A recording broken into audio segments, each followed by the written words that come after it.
Hi guys, അസ്സാം വലൈക്കും. എന്തൊക്കെയാണ് എല്ലാവരുടെയും വിശേഷങ്ങൾ? എല്ലാവർക്കും സുഖമല്ലേ?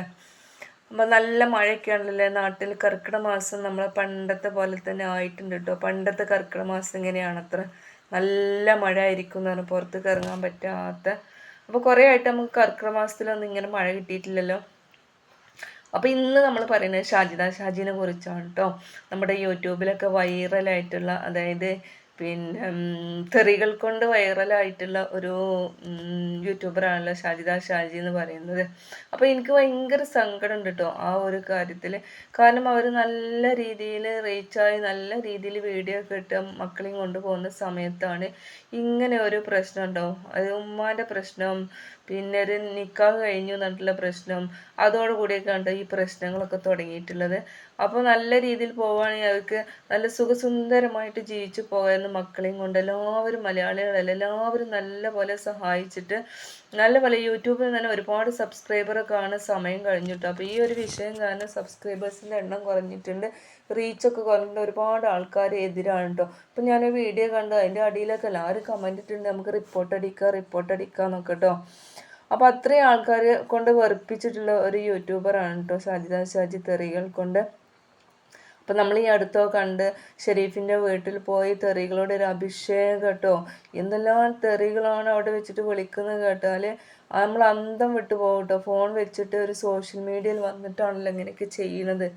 അപ്പോൾ അത് ഒരുപാട് ആൾക്കാർ കേൾക്കും. അപ്പോൾ കേട്ട് കഴിഞ്ഞാൽ എന്തായിരിക്കും വരാൻ പോണ ഭവിഷ്യത്തിനെ കുറിച്ചൊന്നും അവർ ചിന്തിക്കണില്ല തോന്നുന്നു കേട്ടോ. അപ്പോൾ നമുക്ക് കുറച്ച് ഭാഗങ്ങൾ കേട്ട് നോക്കാം കേട്ടോ.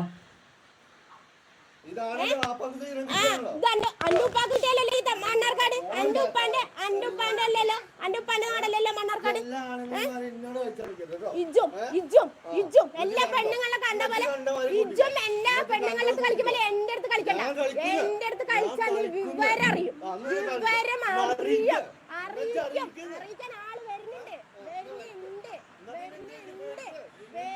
മോനെ. നീ എന്താ വിചാരിച്ചത്? നിനക്കുണ്ടല്ലോ കെട്ടിയോള് രണ്ട് കുട്ടികൾ, അവളുമാരുടെ നിനക്ക് എന്താടാ നഷ്ടം? നിന്റെ ഉപ്പാന്റെ പെങ്ങൾ നിന്റെ കെട്ടിയോളാണ് ഞാൻ, നിന്റെ പെങ്ങൾ നിന്റെ കെട്ടിയോളാണ് ഞാൻ. നീ എന്റെ മേലെ തോട്ട നീ വിവരം അറിയും മോനെ. ജയിലിൽ പോയി കിടക്കേണ്ടി വരും. ആണോ മോനെ? ആണോ? നിനക്ക് എല്ലാ പെണ്ണുങ്ങളും തുടരാലും നിനക്ക് എന്നെ. ഞാൻ 5 മക്കളെ വളർത്താൻ വേണ്ടിയിട്ടാണ് ജീവിക്കുന്നത്. മൈര നായിന്റെ മോനെ നിന്റെ ഉപ്പാനെ പറയും, നിന്റെ ഉപ്പാന്റെ അടുത്ത് പറയും. നിന്റെ ഉപ്പ ഉണ്ടാക്കി വിട്ടിട്ടില്ലേ? ഉപ്പ വിട്ടില്ലേ? എടാ മൈര, അത് എന്റെ ഇഷ്ടടാ, എന്റെ വീട്ടുകാരാടാ. അത് നിന്റെ കെട്ടോളത് പറയും. അത് നിന്റെ കെട്ടോണ്ട്. അപ്പൊ കേട്ടില്ല നിങ്ങള്? അപ്പോൾ ഒരു വീട്ടിൽ പോയിട്ട് അവിടെ കയറി ചെന്നിട്ട് എടാ മൈര, എടാ തമ്മാടി, എടാ നായിൻ്റെ മോനെ, എടാ പന്നി, ചെറിയ മക്കളൊക്കെ അവിടെ ഉണ്ട് കേട്ടോ. അപ്പോൾ മക്കളൊന്നും കേൾക്കാൻ പറ്റാത്ത രീതിയിലുള്ള അനാവശ്യങ്ങൾ എന്ന് പറഞ്ഞാൽ അങ്ങേയറ്റത്ത് അനാവശ്യങ്ങൾ കേട്ടോ. അപ്പം നമുക്ക് ചെറിയ മക്കളെ കാര്യങ്ങൾ അറിയാം. ഒരു അനാവശ്യം കേട്ട് കഴിഞ്ഞാൽ അവർ ഒരിക്കലും മറക്കില്ല കേട്ടോ. കാരണം ഒരു രീതി എന്ന് പറയുന്നത് നമ്മളെ അനുകരിക്കലാണ്. ചെറിയ മക്കൾ നമ്മളെന്താണോ പറയുന്നത് അത് കേട്ടിട്ടാണ് അവർ പഠിക്കുക.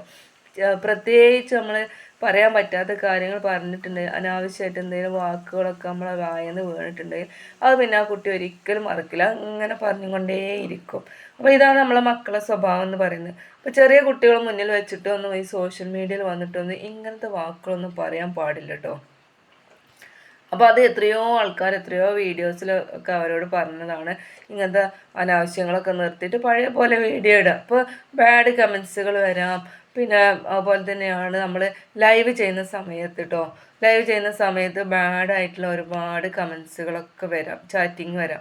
അപ്പോൾ നമ്മൾ അതിൻ്റെ പിന്നാലെ കൂടി ലൈവിൻ്റെ മുമ്പിൽ വെച്ചിട്ട് നമ്മൾ അനാവശ്യം വിളിച്ചു കഴിഞ്ഞാൽ അവർ വീണ്ടും വീണ്ടും പറഞ്ഞുകൊണ്ടേയിരിക്കും. അപ്പോൾ നമുക്ക് പറ്റാത്ത കമൻസ് കണ്ടാൽ നമ്മളത് സ്കിപ്പ് ചെയ്യാം. അപ്പോൾ ഇങ്ങനത്തെ കമൻസുകൾ കണ്ടില്ല നടിക്കുക. അപ്പോൾ അതിൻ്റെ പിന്നാലെ പോയി വീണ്ടും വീണ്ടും തെറികൾ പറഞ്ഞാൽ വീണ്ടും വീണ്ടും നമ്മൾ തന്നെ എന്താണ് വായിൽ കുത്തി മണപ്പിക്കുക എന്ന് പറയുന്ന ആ രീതിയിൽ എത്താനുള്ളത് ചെയ്യുന്നത്. അപ്പോൾ അങ്ങനെ പ്രതികരിക്കാതിരുന്ന് കഴിഞ്ഞാൽ ഒക്കെ ശരിയാവും. അപ്പോൾ അവർക്ക് ക്ഷമയില്ല, തീരെ ക്ഷമയില്ല എന്ന് പറഞ്ഞാൽ തീരെ ക്ഷമയില്ല. ഇപ്പോൾ ഒരാൾ നാട്ടിൽ വന്ന് വരുമ്പോൾ അയാൾ വീട്ടിൽ കയറി പോയേണ്ട ഒരു ആവശ്യമില്ല. ആരെങ്കിലും വീട്ടിൽ വരെ പോവേ എന്താ വെച്ചാൽ ചെയ്തോട്ടെ എന്ന് വിചാരിച്ചാൽ മതി. നമ്മളെ കുട്ടികളെ കൊണ്ട് മാന്യമായ രീതിയിൽ ജീവിക്കുക എന്നല്ലാതെ ഇങ്ങനെ ചെയ്തു കഴിഞ്ഞാൽ ചാനലിൽ പോകും എന്നൊക്കെയാണ് എല്ലാവരും പറയുന്നത്. അപ്പോൾ എന്താണ് ഷജീൻ്റെ അനാവശ്യത്തെക്കുറിച്ച് നിങ്ങളുടെ കമൻ്റ് ഒന്ന് രേഖപ്പെടുത്താൻ മറക്കരുത്. അതുപോലെ തന്നെ വീഡിയോ ഇഷ്ടപ്പെട്ടിട്ടുണ്ടെങ്കിൽ സപ്പോർട്ട് ചെയ്യാൻ മറക്കരുത്. അടുത്ത വീഡിയോ ആയിട്ട് നമുക്ക് വീണ്ടും കാണാം. ബൈ, അസ്സലാമു അലൈക്കും.